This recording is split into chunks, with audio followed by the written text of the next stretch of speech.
Ayan. Late na. Nagluluto ako ng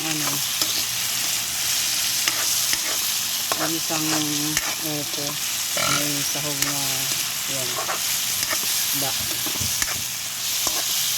Pinangkutsa ko muna yung inuna ko yung bawang, tapos yung sibuyas, tapos pinakaramelize ko muna yung yung kamatis, saka nilagay ko na itong isda. Pinarito ko muna yung isda, mga kabagis. Akin na dalaga. So ngayon ilagay na natin yung upo. Dito ka sa kabagis.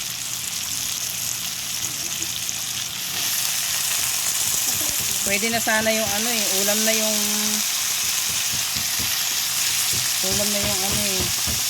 yung kamatis lang at saka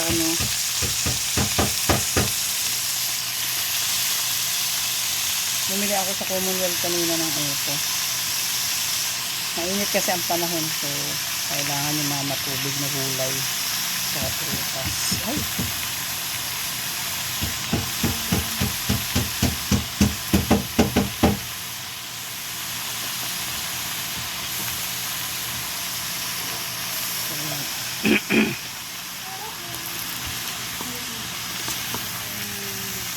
Haluin natin.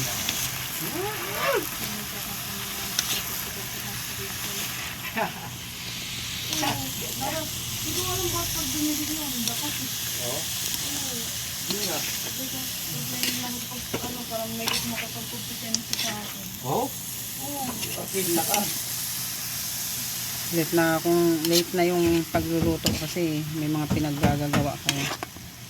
Nag-ano kami ng ginagawa kami.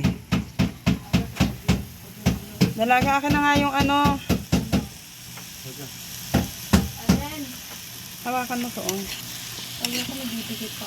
Hindi yan. Ano?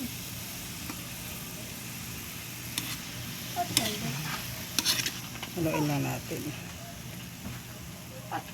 Hindi naghiwa-hiwalay ito.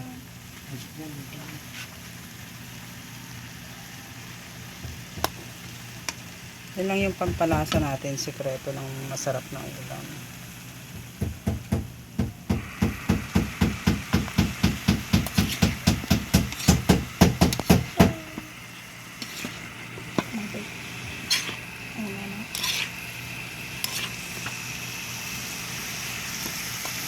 Yun!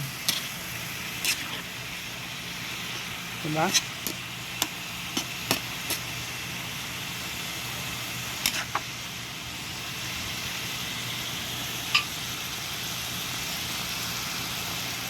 Pakuloyin mo muna.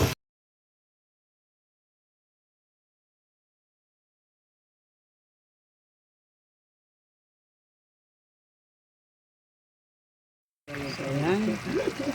Kumukulo na siya.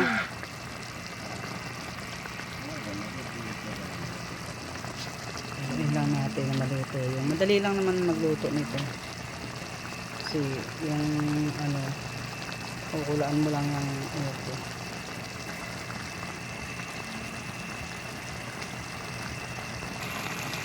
So ayan, kumulo na siya.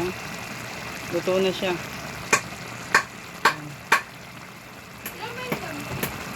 Ito na yan. Tayo na natin.